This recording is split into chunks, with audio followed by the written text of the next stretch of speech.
Olá pessoal, tudo bem? Então, dando continuidade ao vídeo anterior que nós falamos sobre viagens, né? De algumas viagens no Brasil, viagens externas. Hoje o tema do vídeo é algo muito importante.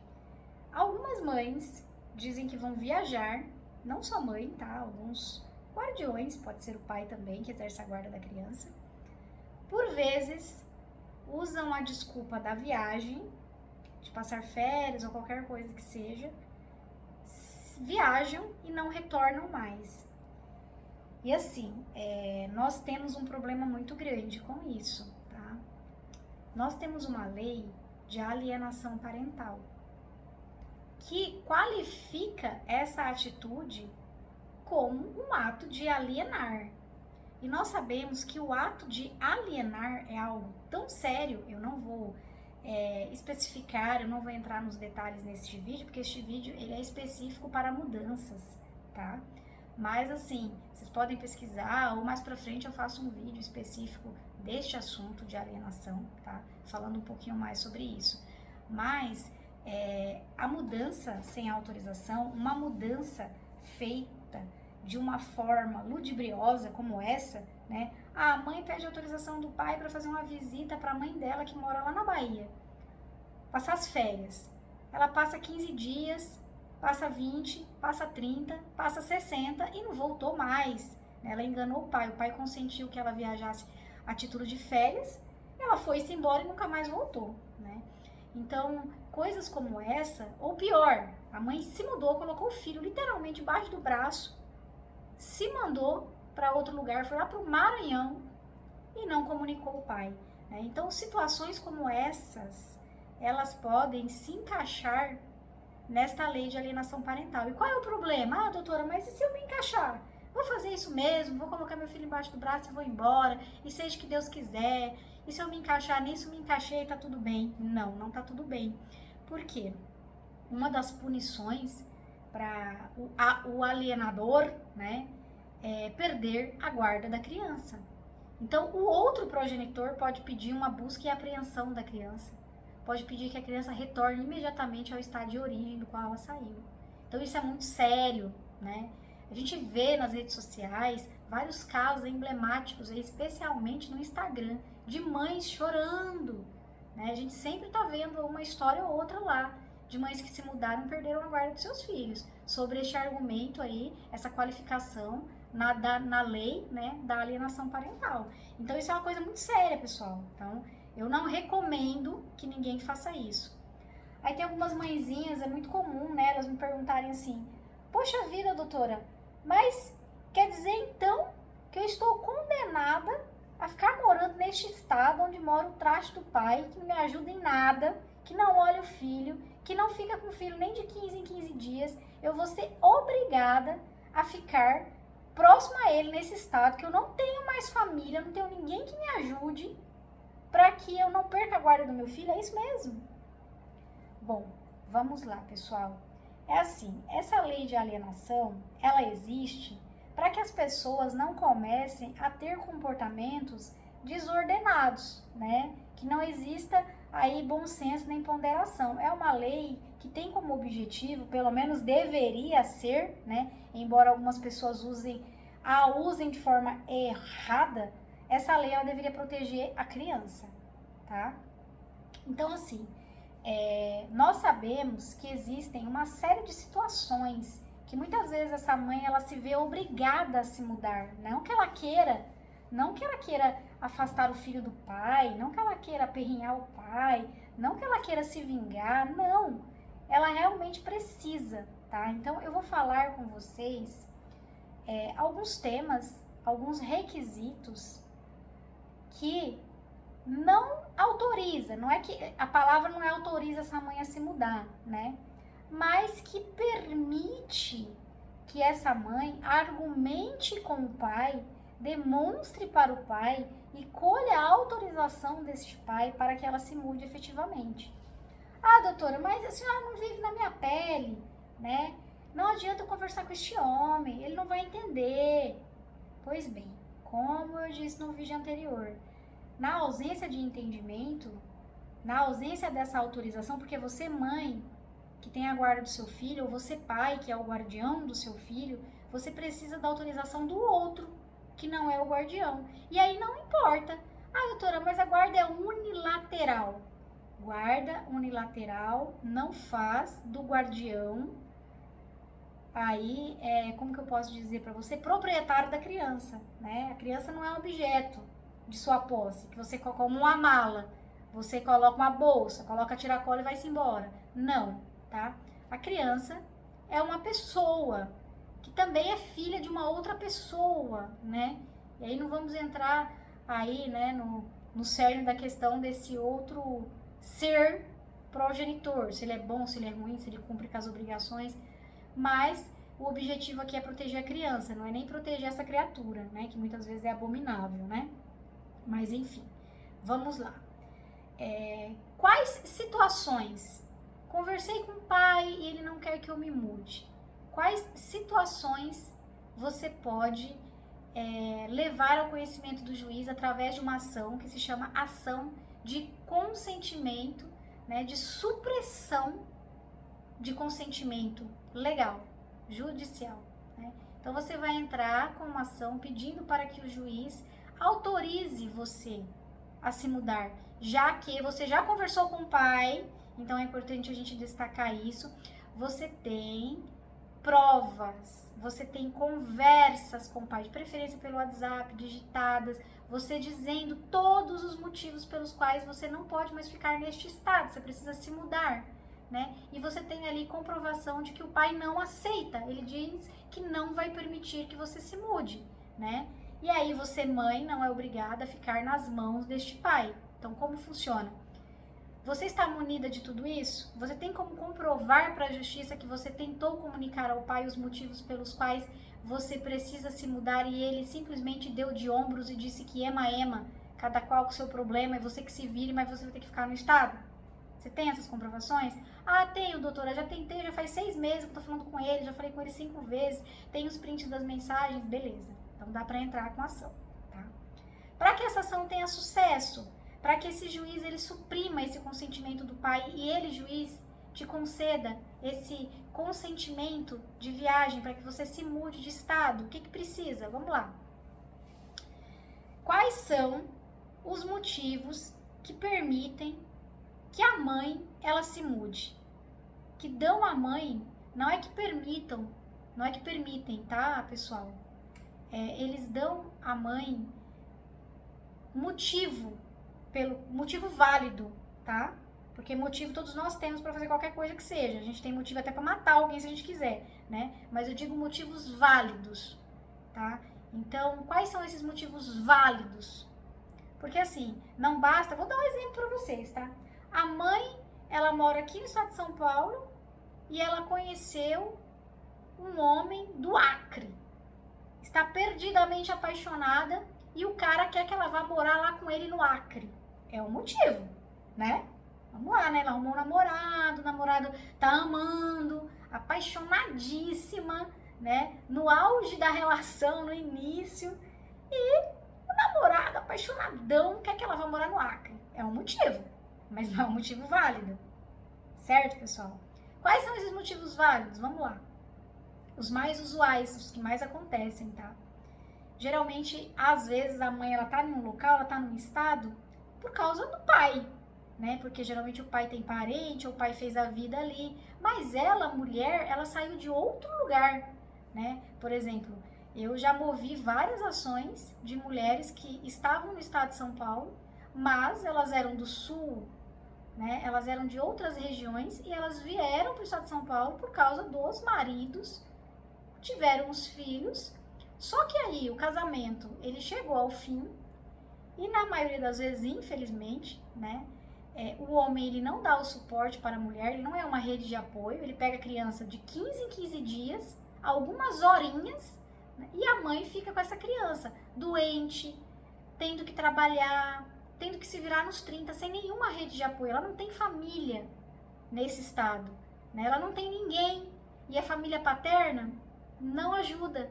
Nessas circunstâncias, é natural que após a separação, né? Quando tá casado, tá bom, né? Tá todo mundo ali junto e misturado, se ajudando. Mas quando se separa, cada qual vai pro teu lado, infelizmente, na maioria das vezes, os homens, eles assumem essa posição de visita na vida dos filhos, né? Quinzenal, às vezes algumas horinhas, tem uns que nem dormem com a criança, né? E a mãe que se vire com o resto. E aí essa mãe sem nenhuma rede de apoio, a única rede de apoio dessa mãe era este homem, né? O ex-companheiro. O que ela faz? Ela não tem outra alternativa. Primeiro, essa mãe vai ter que pagar aluguel. Ela morava com este homem, ela não tinha gasto de aluguel. Ela vai ter que pagar aluguel.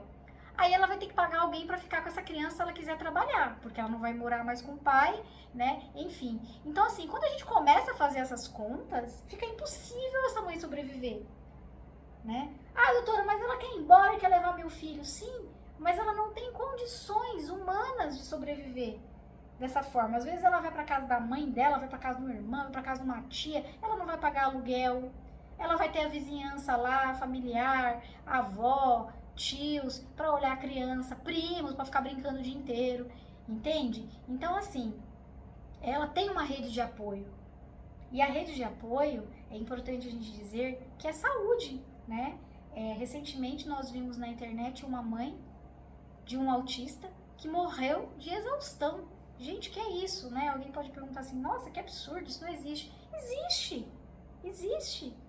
Infelizmente existe, porque a gente sabe que existe um estresse, não só emocional, mas o estresse físico, que muitas mães, elas se veem, né, obrigadas a passar por isso. Então, por exemplo, rede de apoio e gastos elevados, né, e você tem um local em que você vai ter estes gastos, não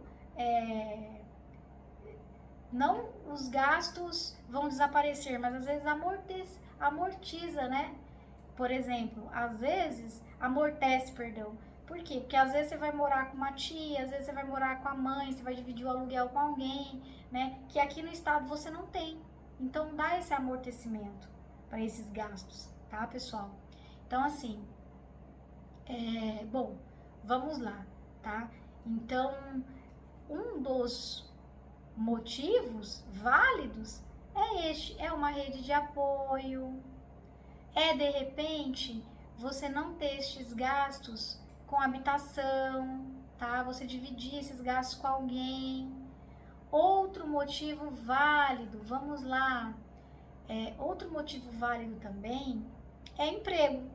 Às vezes a mãe ela tá aqui em um local e ela não tem proposta de emprego e ela quer morar lá no interior, num lugar que ela conhece, o tiozinho lá da quitanda que já prometeu para ela um trabalho, que ela vai conseguir levar a criança, inclusive, né? Então, assim, trabalho também é outro motivo. Então, existem estes motivos válidos que justificam, tá? Que a mãe ela vá até o judiciário quando o pai não autoriza e peça para o juiz essa mudança. Por exemplo, estilo de vida também, uma vida mais saudável para a criança, né? Uma vida com mais oportunidades. Às vezes a criança mora em São Paulo, na capital, né? Uma vida extremamente complicada, a criança não consegue brincar na rua, né? Não consegue jogar bola na rua porque pode ser sequestrada, pode ser atropelada, né? Ela vai para um local de praia, lá na Bahia, olha que maravilha, né? Vai poder brincar, vai ficar lá tranquila, né? A Santa Catarina, que é um local super seguro, percebe? Então a vida da criança vai mudar muito. Ou a criança vai para algum lugar que de repente ela consegue uma bolsa escolar de uma escola e hoje ela está dependendo, né, na capital, dependendo de fila em creche e ela não acha. Então estes são motivos. Ou de repente a criança tem um problema de saúde, tá? Vou além, tem um problema de saúde. E aqui onde ela está morando, de repente, vou dar um exemplo pior, tá? Suponhamos que a criança mora no Acre e lá não tem tratamento de saúde para ela. Não tem. E aí, o que a mãe chega à conclusão? Né? A mãe chega à conclusão assim, vou para a capital, vou para São Paulo, porque lá vai ter mais opções de tratamento para o meu filho, tá? Então é um dos motivos também. Você percebe, pessoal, que esses motivos são muito válidos, são motivos muito sérios, não são motivos banais, tá? Não é porque a mãe, não, tô cansada de São Paulo, na capital, tô estressada, resolvi que eu vou lá pro Morro de São Paulo, morar na Bahia, passar um ano. Não, gente, não dá, né? Aí não dá, tá? Vou desestressar, vou ficar lá um ano, vou experimentar como é morar lá. Não dá, pessoal, tá? Então tem que ser um motivo válido, tá? Tem que ser algum dos motivos, tais como estes que eu citei. Óbvio, eu não vou citar todos os motivos, conversando a gente vai descobrir vários outros, mas esses são os principais motivos, tá? Feito isso, reunido todas essas comprovações, todas essas provas, de todos esses motivos, entra com a ação judicial e pede para o juiz o consentimento para que essa mãe se mude. Somente depois de entrar com a ação, somente depois do juiz ter analisado, do juiz ter dito assim, ok, mãezinha, pode se mudar, seus motivos são válidos. Você pode pegar o seu filho e se mudar sem correr o risco, tá, de você ser aí qualificada como alienadora parental e perder a guarda do seu filho. Caso contrário, se você fizer isso ou antes de entrar com o processo, ou até entrou com o processo, mas se muda sem a autorização do juiz para tal, tá? Pode ser feito a busca e a apreensão da criança e a retomada da criança para o Estado, beleza?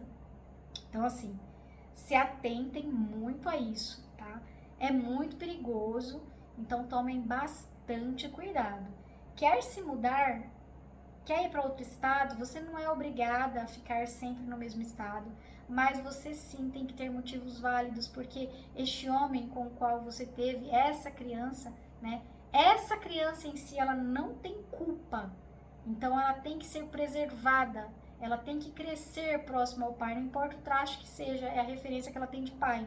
Ela vai aprender algo com ele, seja a não ser como ele, né, com um exemplo negativo, ou seja com um exemplo positivo, mas não tem essa possibilidade. A mãe, ela não é uma proprietária da criança, a criança não é objeto que ela coloca embaixo do braço e vai embora.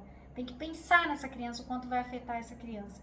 E claro, se houver boas justificativas, né, é óbvio que aí ela não vai prejudicar a criança, por exemplo, né? Ela não vai se prejudicar, ela não vai ficar num local que ela não tá sobrando dinheiro para nada, né, que ela tá vendendo o almoço para comprar a janta, isso vai prejudicar a criança. Então, em detrimento até da criança, do menor, vai se objetivar aí a melhor solução, tá? Mas o simples fato dela querer ir embora, porque o homem é um traste, fica atazanando a vida dela, todos os dias, pra ver se ela tá namorando, por exemplo, não é suficiente. Eu quero ficar longe desse homem, porque esse homem tá me perseguindo. Não é o suficiente, certo?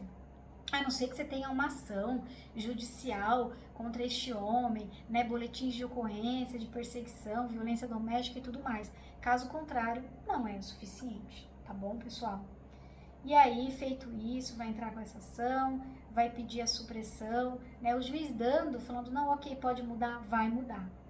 Bom, agora a gente vai para uma outra parte aqui, né, já finalizando, já chegando na reta final desse vídeo, uma outra parte que são os efeitos colaterais. Tá?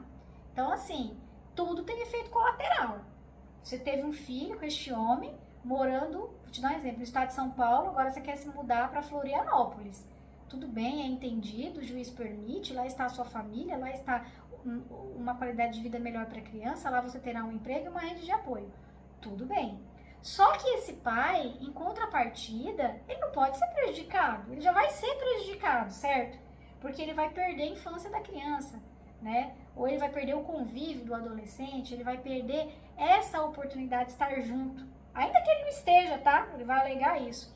Então, assim, a justiça, ela tenta minimizar essas perdas, tá? Qual seria essa forma? Aí vem o efeito colateral, tá?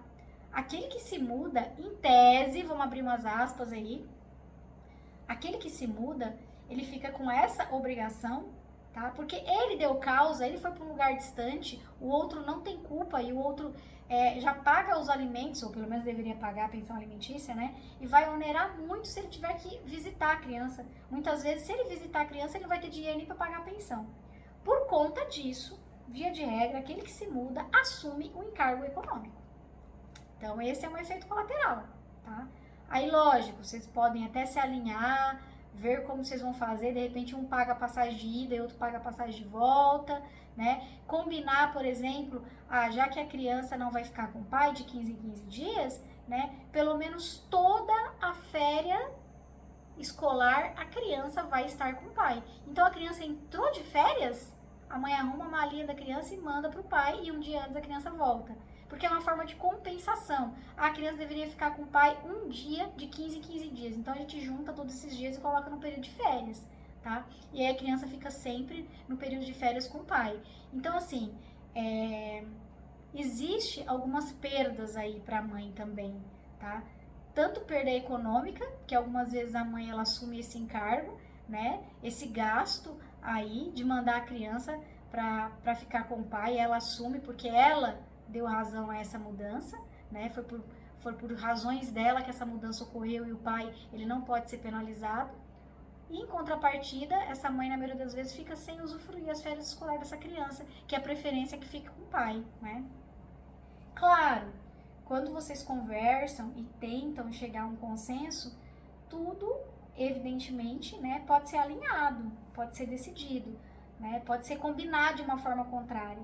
Via de regra, eu tô dizendo para vocês como que a justiça geralmente se comporta, tá? Não é em todas as situações, claro, né? A gente tem que ver cada caso é específico, cada caso é diferente, mas algumas vezes é assim que acontece, tá, pessoal? Então, é importante aí que vocês saibam que isso pode acontecer. A mãe pode ser condenada a arcar com toda a viagem, ou arcar com metade dela, ou de repente, dependendo do juiz, não arcar com nada, né? Cada caso é um caso, como eu disse para vocês. E o período de férias escolar da criança, a preferência aí é que usufrua com o pai para que se tenha esse convívio, certo? Então é isso. Espero ter esclarecido um pouquinho para vocês aí sobre essas mudanças, essas possibilidades de mudança, tá? Então, lembrando, só fazer um adendo final aqui para finalizar o vídeo. Não existe diferença, tá? Talvez você esteja se perguntando assim, mas a minha modalidade de guarda é guarda unilateral. Então, eu posso. Eu só aviso pro pai que eu tô me mudando, pego a criança e me mando. Não, não pode. Guarda unilateral dá ao outro, aquele que não detém a guarda, o poder de fiscalização. Então, a ele cabe zelar pela criança, para ver se você, progenitora, você mãe que detém a guarda unilateral do seu filho, está fazendo tudo de maneira a respeitar o bem-estar da criança. Então, o outro, ele zela como se fosse um guardião, como se fosse um fiscal. Então, você não pode, mesmo a guarda sendo unilateral, você não pode fazer isso. Mudança é uma coisa muito séria. Você precisa sim da autorização do outro progenitor, ainda que você seja guarda unilateral. Ter a guarda unilateral é ter os cuidados da criança, não é ser dono, né? Mais uma vez eu repito, a criança não é um objeto, tá, pessoal? Até os bichinhos, os pets, quando a gente vai viajar, a gente precisa de uma autorização dos documentos para embarcar, né? A criança também a gente precisa de todos esses cuidados, né? Respeitando aí, respeitando o desenvolvimento da criança, tá? Então, ainda que a guarda seja unilateral. A guarda compartilhada. Guarda compartilhada é pior ainda, porque a guarda compartilhada, ela é responsabilidade compartilhada. Então, quando a gente fala de guarda compartilhada,